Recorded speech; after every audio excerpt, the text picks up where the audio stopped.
Hello students, कैसे हैं आप? आशा करती हूँ कि आप सभी अपने घरों में सुरक्षित हैं। व्याकरण बोध के पिछले वीडियो में हमने गुणवाचक विशेषण और संख्यावाचक विशेषण का विस्तृत अध्ययन किया।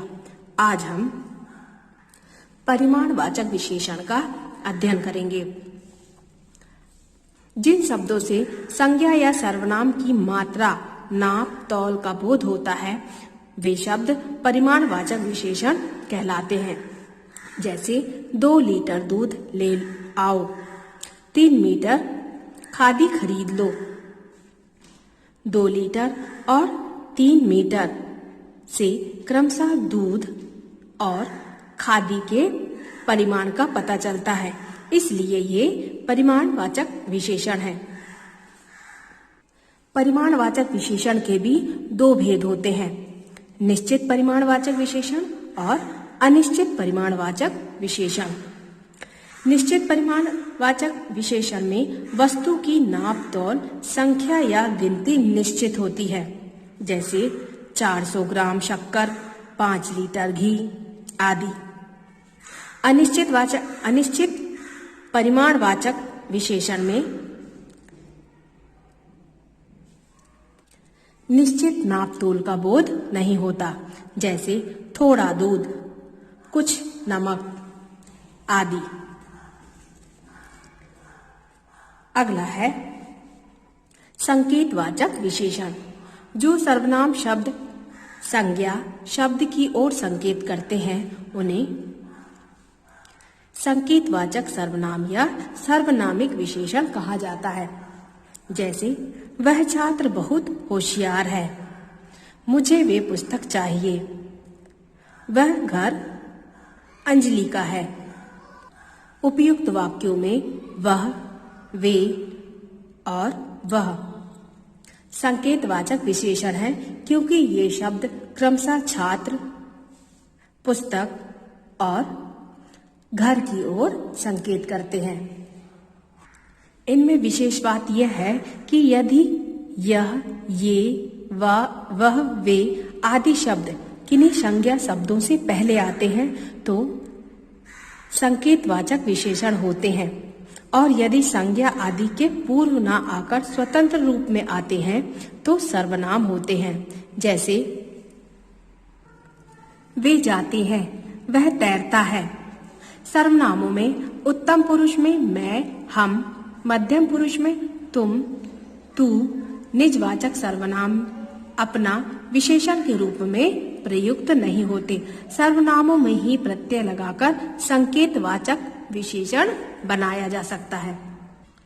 आइए अब जाने विशेषण की अवस्थाएं।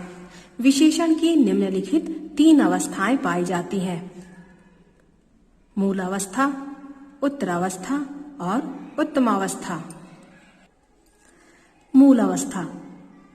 गोपी चतुर लड़का है, निकिता सुंदर लड़की है। उपयुक्त वाक्य में चतुर और सुंदर शब्द क्रमशः लड़के और लड़की के सामान्य गुण दोष को व्यक्त करते हैं। अतः मूल अवस्था में विशेषण का तुलनात्मक रूप से नहीं होता। जैसे अच्छा, बुद्धिमान, सरल आदि मूल अवस्था है। अब जाने उत्तरावस्था क्या होती है।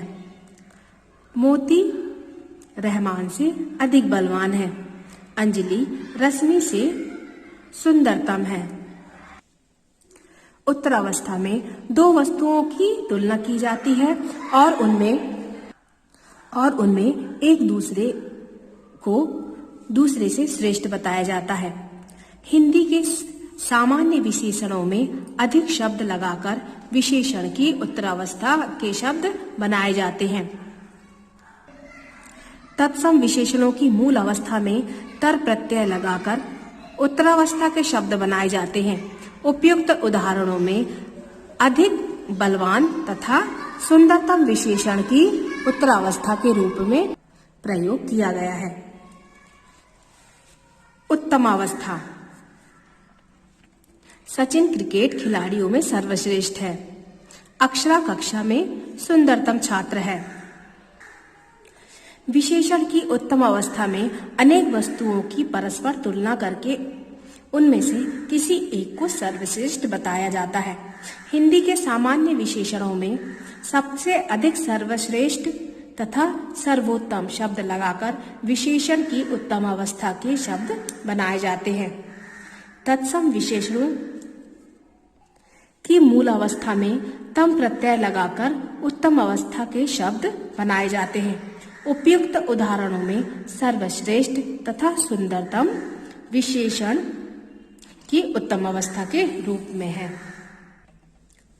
विशेषण की इन तीनों अवस्थाओं को निम्नलिखित तालिकाओं से भली प्रकार समझाया जा सकता है।